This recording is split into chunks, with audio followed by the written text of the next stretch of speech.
Lesson 96, Spelling Rule Number 1. In the last lesson, we talked about spelling rules, not so much as it pertains to Russian, but as it pertains to English, simply as a way to introduce you to the concept of spelling rules. Now that you see that concept, now we're going to start introducing you to certain spelling rules that exist in Russian. So in Russian, certain letters can't come before or after other letters, and so you have to know those spelling rules. If people get familiar with these spelling rules, which can be kind of complicated, would you say that knowing these spelling rules can help the student to make sense of different noun patterns and declension patterns?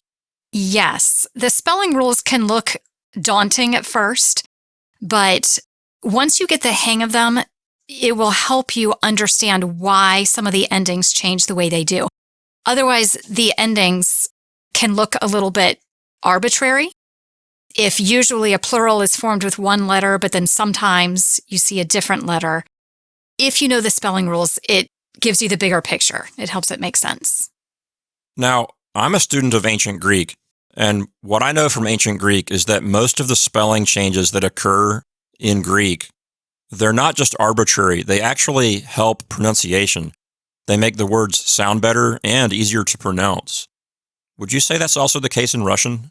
Yes. So with the spelling rules, they're really just putting in writing kind of what your mouth is naturally already doing. So they really are very practical rules, and they make sense as you learn the pronunciations of the words.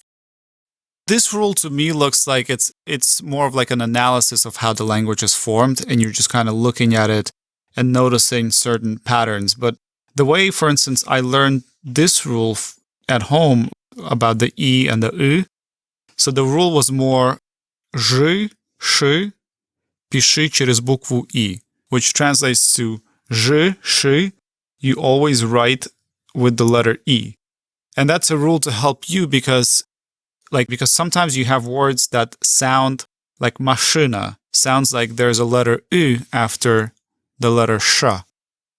So the rule is to help you remind that машина, even though it sounds like there's an U, it's actually spelled with an E. I think this rule more applies to because to make it plural, you add an U, but in certain instances you would have to add an E instead. Talking about forming the plurals, you'll start to see that usually we have this letter, but sometimes it's this letter.